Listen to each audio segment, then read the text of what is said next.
అరే నీకు ఇప్పుడు 25 సంవత్సరాలు రా, నువ్వు ఇప్పటివరకు జీవితంలో పీకింది ఏమీ లేదు. నీ చదువు అయ్యేసరికి 23 సంవత్సరాలు అయింది. తర్వాత నేను అంత పెద్దది విక్తా ఇంత పెద్దది విక్తా అని ఒక 2 సంవత్సరాలు వేస్ట్ చేసావు. ఇప్పటికైనా నా మాటను అస్సలు టైం వేస్ట్ చేయకు. నేను ఒక షెడ్యూల్ వేసాను, ఇదిగో చూడు. ఒక 1 year మంచి స్కిల్ నేర్చుకొని జాబ్లో జాయిన్ అయ్యి తర్వాత అప్ స్కిల్ అయ్యావంటే మంచి ఫ్యూచర్ ఉంటుంది. నా మాటను. నైస్.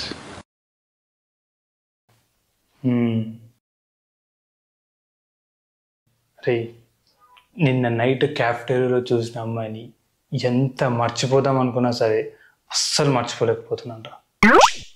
ఆ కళ్ళు, ఆ ముక్కు, ఆ అందం. ఆ అమ్మాయి నా కోసమే పుట్టిందిరా. అమ్మాయి పేరు శృతి, హబ్సిగూడలో ఉంటుంది. డీటెయిల్స్ అన్నీ ఆల్రెడీ కనుక్కున్నాను.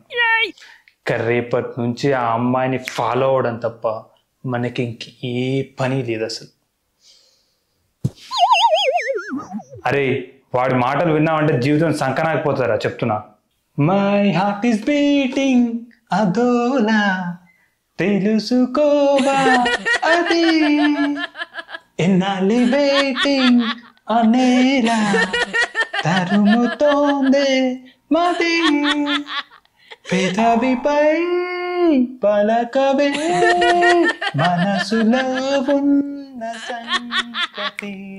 అరే ఆగండ్రా, బాగా తిరిగి తిరిగి ఒళ్ళంతా పెయిన్స్ ఉన్నాయి. ఒకటే ఫస్ట్ ఒక 1 week రెస్ట్ తీసుకొని తర్వాత ఏం చేయాలో డిసైడ్ చేస్తాను. అరే 2 years అయిందిరా, నువ్వు నేను చెప్పింది అస్సలు వినడంలే. మొత్తం ఆ ఆటగాడు చెప్పినట్టే వింటున్నావు. ఇలా అయితే చాలా కష్టం చెప్తున్నా. ఇప్పటికైనా నా మాట విని ఒక మంచి జాబ్ చూసుకో. అరే రేపు శృతి మూవీకి వెళ్దామంటుందిరా. తనకు రొమాంటిక్ మూవీస్ అంటే చాలా ఇష్టం. ఒక మంచి రొమాంటిక్ మూవీ చూసి టికెట్ బుక్ చేయి. అలాగే నెక్స్ట్ వీక్ తన బర్త్డే వస్తుంది. డెఫినెట్గా ఒక మంచి సర్ప్రైజ్ బర్త్డే పార్టీ ప్లాన్ చేయాలి.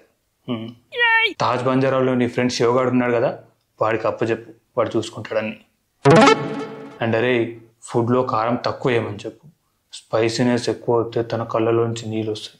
అది చూసి నేను తట్టుకోలేను. అరే ఏంద్రా వాడు. అరే ఆగనరా, నాకంతా కన్ఫ్యూజింగ్గా ఉంది. ఫస్ట్ ఈ నైట్కి మందేసి తర్వాత ఏం చేయాలో ఆలోచిద్దాం.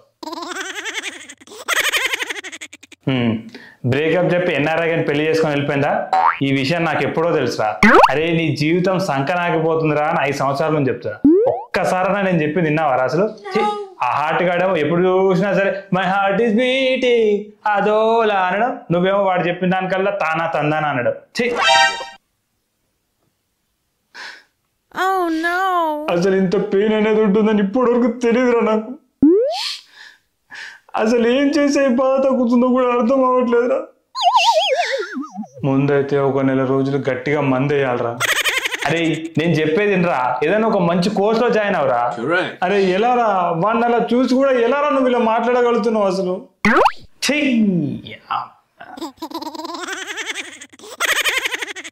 అరే లవ్ బ్రేకప్ వంకాయ అన్నీ అయిపోయాయా?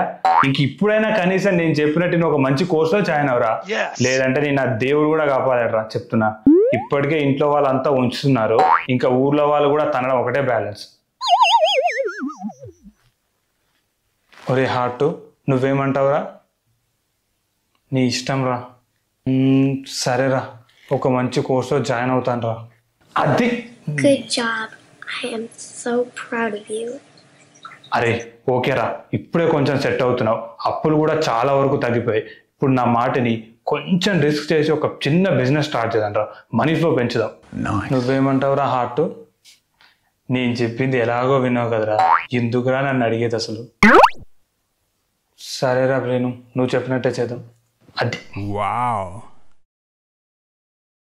అరే ఇప్పుడు కొంచెం సేవింగ్స్ పెంచుకొని పిల్లల్ని ఒక పెద్ద స్కూల్లో జాయిన్ చేసి వాడిని సెట్ చేసి రిటైర్ అయిపోతే చాలరా ఇంకా. అరే హార్టు, అరే హార్టు, అరే హార్టు, నువ్వేమంటావురా? అరే నేను పడుకొని 10 సంవత్సరాలు అవుతుందిరా. నేను అసలు ఒకనున్నా అన్న సంగతి నువ్వు మర్చిపోయావు, నేను మర్చిపోయాను. ఎందుకురా నన్ను లేపి మరీ అడుగుతావు? నువ్వు చెప్పింది నేను ఎలాగో విననురా, అది నాకు తెలుసు. కానీ అసలు నువ్వు బతుకున్నావా లేదో తెలుసుకుందామని లేపానురా, అంతే. పడుకో. Hello everyone, if you like my video please like, share and subscribe to my channel. Thank you.